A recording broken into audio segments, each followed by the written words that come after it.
بسم اللہ الرحمن الرحیم۔ تو ہم یہاں تک پہنچے تھے، پھر اس نقطہ نگاہ سے پھر اس نقطہ نظر کا سمجھ لینا اس لیے بھی ضروری ہے کہ خطبات میں وہ مسئلہ جو الہیات کا موضوع ہے، عقلی اور مذہبی، بلکہ یوں کہنا چاہیے حیاتی دونوں پہلوؤں سے زیر بحث آیا۔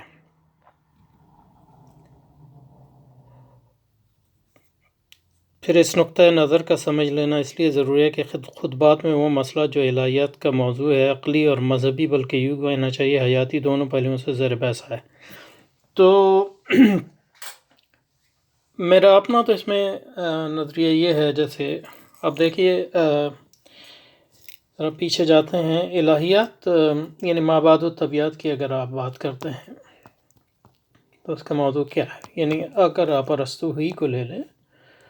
جو اس میں یعنی اہم ترین فلسفی ہے، تو مابعد الطبیعت اس کے ہاں جو ہے الہیات، یعنی الہیات کا علم جو ہے اس کا سب سے اہم علم ہے اس کے پاس، کیونکہ اس الہیات میں جن ہستیوں کو یہ کا مطالعہ کیا جاتا ہے وہ سب سے کامل ہے، اور الہیات میں آپ خدا کا مطالعہ کرتے ہیں، لیکن اس بات پر بھی زور دینا ضروری ہے کہ جو ارسطو جب وہ خدا کے متعلق الہیات کی بات کرتا ہے تو خدا جو ہے اس کے ہاں عقل کل ہے یا عقل کل جیسی کوئی چیز ہے، لیکن وہ الہیات میں صرف خدا کا مطالعہ نہیں ہے، بلکہ اور دوسری ہستیاں جو اس کے نزدیک ڈیوائن ہیں، یعنی الوہیت،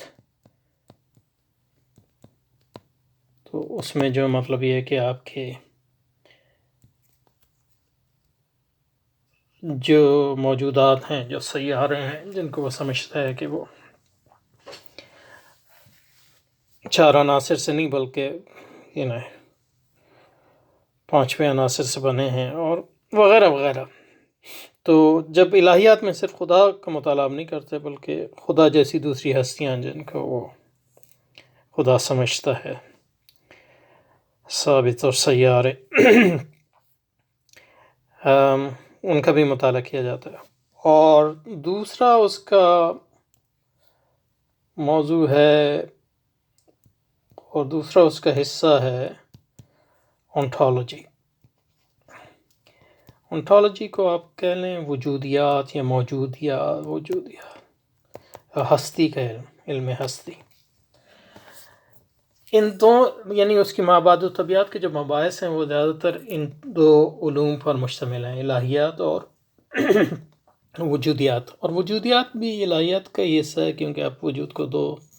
حصوں میں تقسیم کرتے ہیں، وہ وجود جو حادث ہیں اور دو وجود قدیم ہیں۔ تو حادث جو ہیں وہ وجود ہیں جو قدیم کے محتاج ہیں، ان معنوں میں کہ ان کا وجود جو ہے وہ ان کے اپنے وجود جو ہے وہ پر منحصر نہیں ہے، بلکہ وہ اس کے وجود سے باہر اس کا انحصار ہے، اور عملاً سب چیزوں کا انحصار خدا پر ہے، اور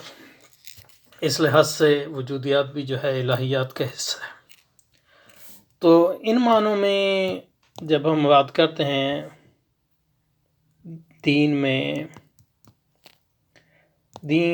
کوئی بھی دین ہمیں مابعد و طبیعت کے بارے میں تعلیمات دیتا ہے، اور پھر وہ تعلیمات جو ہیں آپ کئی علوم میں سمجھتے ہیں، ان میں کلام بھی ہے، حکمت دینی بھی ہے جس کو فلسفہ بھی کہتے ہیں، لیکن یہ اور عرفان بھی ہے جیسے صوفیہ۔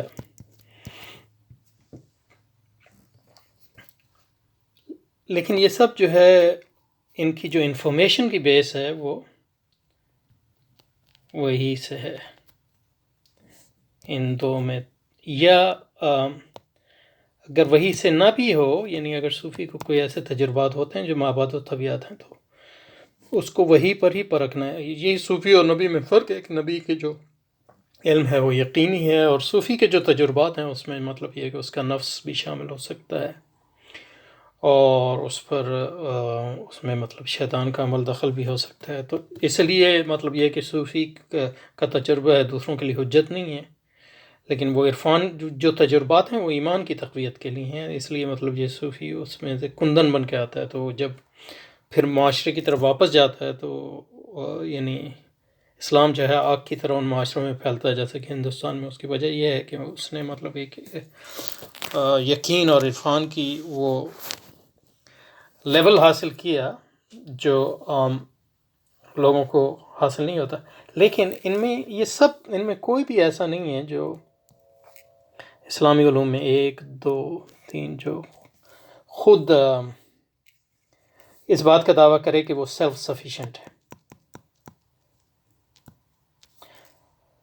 تو ان کے موضوع اور فلسفے کے موضوع میں کوئی فرق نہیں ہے، اور مابعد یعنی ارسطالیسی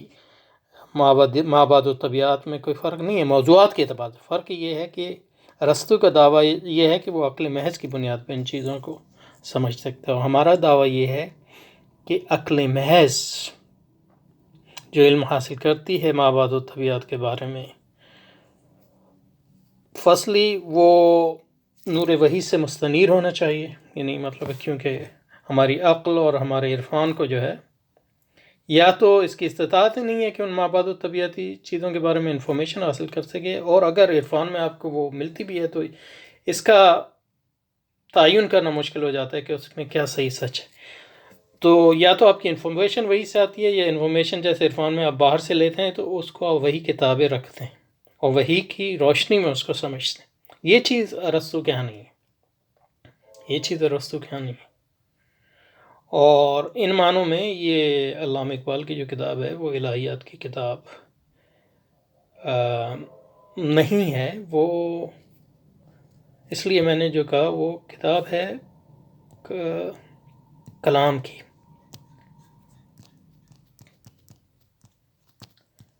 اور کلام میں جو ان کو بحث اور وہ جو تشکیل نو کی بات کر رہے ہیں، ریکنسٹرکشن، وہ یہی ہے کہ جو علم، انسانی علم، وہ بدل گیا ہے. تو یہ ریکنسٹرکشن ہمیشہ ہوتی ہے. مطلب یہ کہ مامون کے زمانے میں جب یونانی علوم آئے تو مطلب یہ کہ لوگوں نے نئے اسلامی علوم ایجاد کیے، یعنی علم کلام کی جو پرانی شکل تھی وہ بالکل مختلف تھی، کیونکہ اس علم کلام کو جس علم انسانی سے بحث کرنی تھی وہ مختلف تھا، لیکن وہ یونانی علوم کے آنے کی وجہ سے تبدیل ہوا. تو پھر ہمیں اپنے علوم کو بھی یعنی نئی تشکیل کرنی پڑی. ہاں، جو اہمیت ہے کہ وہ یہ کہ ہم اپنے علوم کے تسلسل کو جو ہے وہ نہ توڑیں، اور جو علوم ہمارے ہیں ان کی بنیاد پر ہی نئی تشکیل نو کریں. تو آج بھی مطلب علم کلام جو اشعری علم کلام ہے اس کو تشکیل نو کی ضرورت ہے، تاکہ وہ سائنس سے ڈیل کر سکے، تاکہ وہ جدید فلسفے سے ڈیل کر سکے، تاکہ وہ سوشل سائنسز سے ڈیل کر سکے، اور دوسری چیزوں سے ڈیل کر سکے، سائیکالوجی سے ڈیل کر سکے. تو ریکنسٹرکشن آف ریلیجس تھاٹ اسلام اسی بارے میں مطلب یہ کہ ایک کوشش اور کاوش ہے پہلی یا ابتدائی، اور اسی لحاظ سے مطلب یہ ہے کہ میں اس کو دیکھتا ہوں. تو اس سے مجھے جو سید نذیر صاحب کہہ رہے ہیں، نیازی صاحب، کہ پھر اس نقطہ سمجھنے اس لیے بھی ضروری خطبات وہ مسئلہ جو الہیات کا موضوع ہے، عقلی اور مذہبی، بلکہ یوں کہنا چاہیے حیاتی، دونوں پہلوؤں سے زیر بحث آ گیا. یہ تمام مباحث آئے ہیں، لیکن ان کا مقصد یہی ہے کس طرح علم کلام کی تشکیل نو کی جائے. اور مطلب ہم جو پڑھیں گے تو اسی لحاظ سے انشاءاللہ اس کو دیکھیں گے کہ وہ کیا، اگر کوئی اس میں ان کی انسائٹس ہیں وہ کیا ہیں. ان کی ابتدا اگر اس سوال سے ہوتی ہے کہ عقل محض کی رسائی کیا حقیقت مطلقہ تک ممکن ہے، تو انتہا اس پر کہ عقل و فکر کے علاوہ بعد اور تقاضے بھی ہیں جن کی بنیاد پر ہم مجبور ہیں کہ اس مسئلے کا جو مابعد الطبیعت کے سامنے ہے، از روئے علم کوئی حل تلاش کریں. از روئے علم تو علم سے مراد یہاں جو ہے موجودہ علم ہے.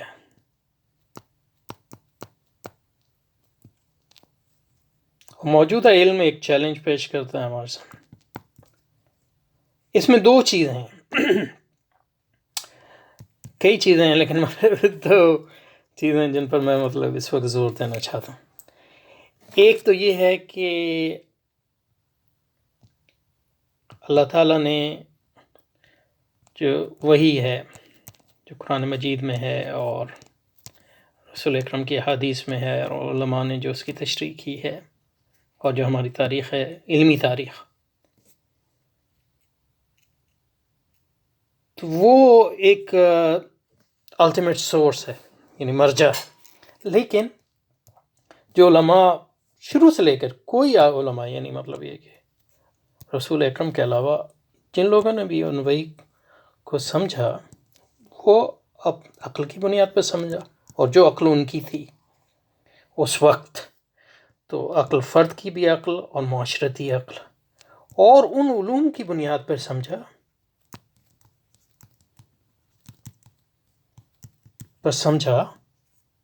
جو اس وقت مدون تھے.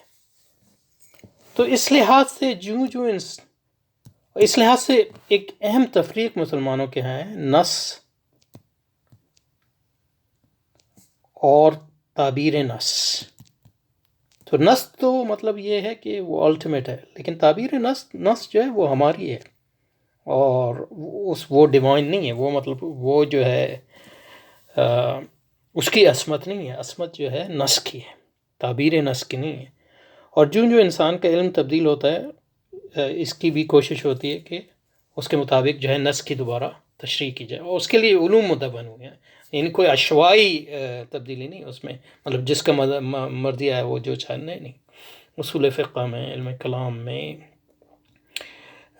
منطق میں، علم جدل میں جو مسلمان اس لیے مدون کی ہے، اور ان کی تدوین کی ہمیشہ نئے تشکیل نو کی ضرورت اس لیے پڑتی ہے کہ اگر علم کا ایک میجر ارتقاء جیسے اب ہوا ہے، تو اس لحاظ سے ایک چیلنج جو آج وہ ہمیں ہے کہ تعبیر کریں نئی نصوص کی موجودہ علم کی روشن. تو اس میں علم کے وہی حصے لیں گے جو مطلب یہ ہے کہ قابل قبول ہیں، جو صحیح علم ہے. تو اس لیے اس علم کی تنقیح بھی ضروری ہے. تو ایک علم کلام کا کام یہ بھی ہے کہ جو موجودہ علم ہے اس کی تنقیح کریے. اس لیے مطلب یہ کہ مسلمانوں جب منطق آئی تو مسلمانوں نے منطق کی تنقیح کی، اور پھر اس میں سے وہ لیا جو ان کے کام کا تھا، یا فلسفے کی تنقیح کی، یا اور دوسرے علوم کی تنقیح کی. تو اس کی تنقیح بغیر آپ کچھ نہیں. تو ایک علم کام کا کام تنقیح. دوسرا یہ ہے کہ ہر دور میں جو انسانی علوم ہیں، اگر وہ وہی کتابیں نہیں ہیں، اور ظاہر ہے کہ جو علوم ڈیولپ ہوتے ہیں، تمام اقوام جن میں وہ ڈیولپ ہوتے ہیں، وہ ضروری نہیں کہ وہی کتابیں ہوں، اور اگر وہی کتابیں بھی ہوں تو مطلب انسانی اخطاء کا رہتا ہے. تو وہ ان علوم کی طرف سے اسلام، نصوص اسلامیہ پر جو اعتراضات ہوتے ہیں ان کا جواب دینا، اور نہ صرف جواب دینا کہ پھر ان پر حملہ کرنا، یعنی مطلب یہ کہ فرنٹل اٹیک جیسے امام غزالی نے کیا، تاکہ وہ اسلام پر جو ان کا حملہ ہے کہ وہ جو ہے اسلام پر جو اعتراضات ہیں اس کا جواب دیا. تو یہ ہے کام جو علم کلام کا ہے. یہ سارے کام، یعنی 3 کام ہیں. ایک موجودہ علم کی تنقیح، اسلامی تنقیح اور تمیز، یہ کام نہیں ہوا ہے. اور علامہ اقبال مطلب یہ کہ اس میں اسی کی طرف اشارہ کرنا ہوا، یعنی اس کے لیے مطلب یہ کہ انہوں نے پہلی اینٹیں رکھی، بات کا اس میں اس کو بڑھایا نہیں گیا زیادہ. تو دوسری یہ ہے کہ پھر جو اعتراضات ہیں ان کا جواب دیا جائے. اور تیسرا یہ ہے کہ مثبت طور پر غیر اسلامی علوم پر حملہ کیا جاتا ہے کہ وہ پیچھے. تو دیکھیں امام غزالی کا کام اس میں بہت اہم ہے، اور مطلب یہ علامہ اقبال کے کام کو امام غزالی کے کام سے بھی ملانے کی ضرورت ہے، اور ابن تیمیہ کے کام اور دوسرے جو علوم اسلامی. اس لیے ایک کمزوری اس ریکنسٹرکشن کی یہ ہے کہ یہ لکھی گئی ہے مطلب ہمارے لوگوں کی طرح، جیسے مطلب یہ کہ جن کو جدید پڑھے لکھے کہتے ہیں، اور مطلب دین کا علم جو ہے مطلب زیادہ تر سطحی ہی ہے. تو تو ہمیں گہرا علم چاہیے جدید علوم کا بھی اور دین کا بھی. تو یہ علامہ اقبال نے اس کا جو ہے وہ آغاز کیا. تو اب میں پتہ نہیں کیا کہہ رہا تھا، دیکھیں پھر ذہن میں آ جائے گا انشاءاللہ. تو دونوں پہلوؤں سے ان کی ابتدا اگر اس سوال سے ہوتی ہے کہ عقل محض کی رسائی کیا حقیقت مطلقہ تک ممکن ہے، تو انتہا اس پر کہ عقل و فکر کے علاوہ بعد اور بھی تقاضے ہیں جن کی بنا پر ہم مجبور ہیں کہ اس مسئلے کا جو مابعد و طبیعت کے سامنے ہے از روی علم کوئی حل تلاش کریں. جسے اس مسئلے کا جو مابعد و طبیعت کے سامنے از روی علم کوئی حل، یعنی مابعد و طبیعت کے سامنے کیا مسئلے ہیں. میں ایسے بتا رہا، تو اس سے پہلے میں یاد آ گیا. تو امام غزالی نے کام کیا وہ بہت اہم ہے. دیکھیں کہ انہوں نے یعنی نہ صرف انہوں نے بلکہ ان کے معاصرین نے اور ان کے جو بعد میں لوگ ان کے آئے، انہوں نے مطلب یہ کہ علوم یونانیہ کی تنقیق مطلب اس میں بتایا، جیسے اب تحفظ پڑھیں تو بتائیں کہ یہ علوم ہیں جو ٹولز ہیں، آلات ہیں، یعنی ریاضی ہے، ہو گیا، منطق ہو گئی، اور ان میں کون سے غیر اسلامی عناصر ہیں، کون سے ایسے عناصر ہیں جن کا دین کا مثبتاً اور منفیاً کوئی تعلق نہیں ہے، وغیرہ وغیرہ. پھر جو ہے اس کی بنیاد پہ غیر اسلامی عقائد پر حملہ، اسلامی عقائد کا دفاع، یہ کیا انہوں نے مطلب تحفظ. اور پھر جو ہے مطلب انہوں نے وہ اسلام کی تشریح پیش کی ان علوم کے مثبت حصوں کو. تو آپ اس کے لیے آتے ہیں احیاء میں یا کیمیاء سعادت. بہت سی چیزیں کیمیاء سعادت میں جو تشریحات ہیں یا احیاء میں جو تشریحات ہیں، بہت سی جو ہیں اب جو ہے وہ اس لحاظ سے آؤٹ ڈیٹڈ ہیں کہ اس میں جو علوم اس وقت استعمال کیے، علوم جس حد تک آؤٹ ڈیٹڈ ہو گئے، لیکن جو اس کا حصہ آؤٹ ڈیٹڈ نہیں ہے وہ آج بھی لیکن اس لحاظ سے آج بھی وہ ہمارے لیے ایک ماڈل ہیں کہ ہم کس طرح آج ایک نئی احیاء لکھیں علوم مغرب جدیدہ کی تنقیح کے بعد، ان کے غیر اسلامی عقائد پر حملے کے بعد اور اسلام کے دفاع کے بعد، اسلام کا مثبت ادھار. اس میں پھر ہم سائیکالوجی کے حصے بھی استعمال کر سکتے ہیں جو تنقیح کے بعد، فلسفے کے بھی، فزکس کے بھی، بایولوجی کے بھی. لوگ کچھ کر رہے ہیں لیکن مطلب بغیر تنقیح کے کرتے ہیں، تو اس لیے مطلب اس کی بڑی اس سے مسائل پیدا ہوتے ہیں. تو یہی جو تشکیل جدید الہیات اسلامی کا اصل جو پروجیکٹ ہے وہ یہی ہے، اور اس کا تعلق جو ہے عقائد سے بھی ہے، اور اس کا تعلق مطلب یہ ہے کہ ان علوم سے بھی ہے جو عمل سے تعلق ہیں، جیسے لا ہے یا دستور ہے، یا اور دوسرے زندگی کے پہلو ہیں.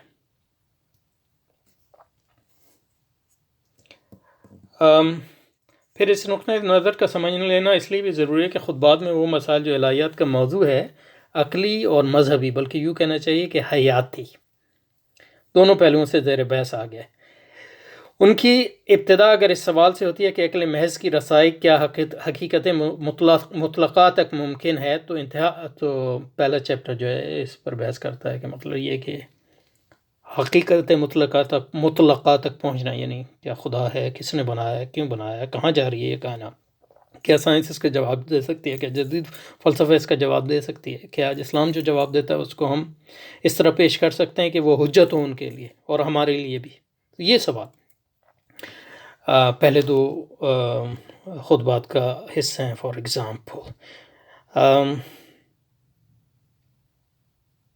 اس مسئلے کا جو مابعد سامنے ہے از روی علم کوئی حل، اور جس سے ان خطبات میں از اول تا آخر ایک منطقی ترتیب قائم ہوگی. منطقی ترتیب اس طرح قائم ہوگی کہ مقصد کیا ہے، وہ جو میں نے ابھی بتایا، وہ جو ہے اس کو منطقی ترتیب دیتا ہے، اور اس میں جو شروع ہوتے ہیں وہ علمیات سے شروع ہوتے ہیں اور عقل کے مقام سے اور مابعد و طبیعت، اور پھر جاتے ہیں مطلب یہ کہ فرد پر اور پھر معاشرے پر اور پھر ریاست پر اور پھر ثقافت پر وغیرہ وغیرہ۔ تو ایک منطق اس لیے کہ ایک موضوع ہے اسے اصولاً عقلی اور مذہبی یا جیسا کہ ہم نے کہا حیاتی، اور اس لیے اسلامی نقطہ نظر سے پھیلتا چلا گیا، لیکن جس میں نہ عقل نے اپنی حدود سے تجاوز کیا، نہ فکر و وجدان سے متصادم ہے، نہ زندگی کو اس روش سے اباح ہے جو مذہب اس کے لیے تجویز کرتا ہے، اور نتیجہ یہ ہے کہ ساری بحث میں اگر عقل ایمان سے ہم آہنگ ہے تو علم عمل سے۔ فکر اس حقیقت کا عقلی تصور ہے جس سے وجدان کو اتصال و تقرب کی آرزو ہے۔ تو اس پہ انشاءاللہ رکتے ہیں، پھر اس کو میں نے اس کی مطلب یہ ہے کہ ایک فریم ورک دے دی ہے، اس کی روح سے جو ہے نیازی صاحب کی باتوں کو بھی سمجھنے کی کوشش کریں گے اگلی اس میں۔